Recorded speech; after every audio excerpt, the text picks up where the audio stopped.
Time waste मत कीजिएगा। अगर आपने इसका पहला पार्ट ना देखा हो विंशोत्तरी महादशा, उसे देखिए फिर इस वीडियो पे आइएगा, तभी आपको समझ में आएगा आसानी से। ठीक है, देखिए मैं मेष लग्न की बात कर रहा हूं। आप में से कई लोग मेष लग्न के होंगे, मेल फीमेल, और आप मुझसे पूछते हैं कि मेरे ग्रहों की महादशा कैसी जाएगी। तो मैं एक सूक्ष्म चीज यहां पे बता रहा हूं, वीडियो को अंत तक देखें।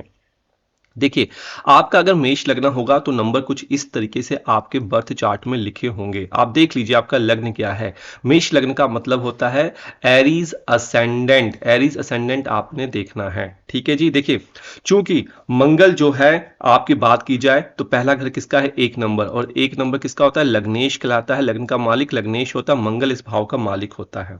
ठीक है, लग्नेश मंगल चूंकि केंद्र और त्रिकोण दोनों का स्वामी यहां पे बनता है।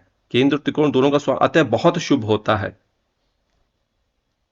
तो यहां पे आपको मैंने बताया था कि पहला घर जो होता है केंद्र भी होता है, त्रिकोण भी होता है। तो मंगल इस कुंडली के लिए क्या है, केंद्र और त्रिकोण दोनों का मालिक है। तो मंगल की दशा जो होती है, लग्न की दशा जो होती है, वो आपके लिए शुभकारी होगी। ठीक है, ये मैलिफाइड आपके चार्ट में नहीं होना चाहिए, क्योंकि आपको पता है मंगल की मूल त्रिकोण राशि जो होती है वो मेष होती है, 1 नंबर होती है। ठीक है, लग्न में पड़ती है, अर्थात इस लग्न के लिए मंगल अष्टमेश, क्योंकि मंगल की एक राशि 8 नंबर में भी पड़ती है, अष्टमेश होता हुआ भी ये अपनी दशा में शुभ फल आपको जरूर देगा।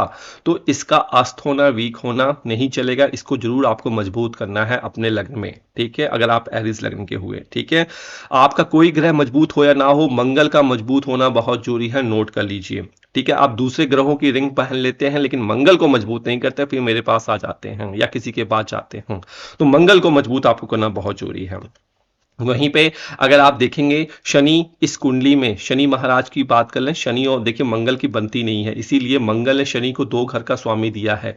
ठीक है, एक त्रिशढ़ाय दे दिया है, जो मैंने कहा शुभ नहीं होते हैं। ठीक है, और बुध को देखेंगे तो बुध को भी एक क्या नाम है, पापी भाव दे दिया। तो कुंडली का छठा, तीसरा, छठा, 8वां, 11वां पापी भाव होते हैं। तो शनि और बुध की बात करें, ये दोनों इस कुंडली में पापी ग्रह कहलाते हैं।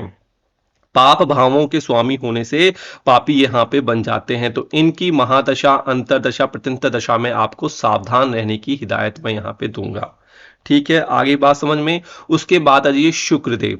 ठीक है, शुक्रदेव, ठीक, शुक्रदेव इस कुंडली में 2 घर के मालिक हैं। एक तो आपका दूसरा घर, दूसरा आपका 7वां घर। ठीक है, आपको मैंने बताया दूसरा घर जो होता है दल बदलू होते हैं, तो अपने प्लेसमेंट के हिसाब से ये फल देते हैं। तो शुक्र द्वितेश होने के कारण अपनी दूसरी राशि तुला का फल देंगे, जो केंद्र में राशि पड़ती है उसका फल वो देंगे, 7 नंबर तुला का फल देंगे वो आपको। ठीक है, तुला चूंकि केंद्र में है, अतः नैसर्गिक शुभ ग्रह शुक्र जो है केंद्राधिपति होने से शुभता छोड़ देता है और यहां पे पापी सा बन जाता है, क्योंकि कुंडली का दूसरा और सप्तम भाव पापी भाव में कैलकुलेट होते हैं। ठीक है, इसको समझिए। उसके बाद अगर हम जुपिटर की बात कर लें, गुरु महाराज की बात कर लें, तो गुरु इस कुंडली में त्रिकोण भाव के स्वामी हैं। ठीक है, तो ये नैसर्गिक और नेचुरल शुभ भी है, इसे शुभ कैटेगरी में भी डाला जाता है। और त्रिकोण का प्रमुख त्रिकोण 9वें भाव का होने से बहुत शुभ ग्रह ये घर है आपका। ठीक है, तो अगर आपकी कुंडली पे मंगल स्ट्रांग है और गुरु वीक है तो भाग्य आपका डगमगाएगा। तो गुरु का भी फिर आपको स्टोन यहां पे पहनना होगा। अगर मंगल स्टोन है तो मंगल का स्टोन मत पहनिए आप। ठीक है, अगर वीक है तो मंगल का आपको पहले पहनना है, फिर गुरु का आपको पहनना है। अगर दोनों स्ट्रांग है तो कोई स्टोन पहनने की जरूरत नहीं है, शांत रहिए। ठीक है, उसके बाद अगर हम बात कर ले सूर्यदेव की, तो सूर्यदेव अगेन इस कुंडली में त्रिकोण के स्वामी यहां पे बनते हैं, पंचमेश होने से शुभ है। ठीक है, तो गुरु और शनि यदि इकट्ठे हो तो समझना चाहिए कि यह राजयोग नहीं है।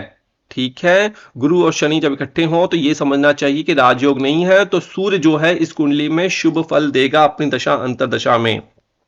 ठीक है, तो गुरु और शनि यदि इकट्ठे हों तो फिर से रिपीट कर रहा हूं, ये नहीं तो समझना चाहिए कि यह राजयोग नहीं है, क्योंकि गुरु तो शुभ है, गुरु शुभ है, लेकिन शनि एकादश बाधक स्थान का अधिपति है। इसलिए मैं ये कह रहा हूं, मैंने कहा था कि अगर कुंडली में त्रिकोण का और चौथे घर का केंद्र का संपर्क राजयोग बन जाता है, लेकिन ध्यान रखना है कि तभी ये संबंध बनना शुभ होगा जब वो मालिक केंद्र का वो पापी और बाधक ना हो, और शनि यहां पे बाधक स्थान के मालिक हैं तो बहुत पापी हो जाता है।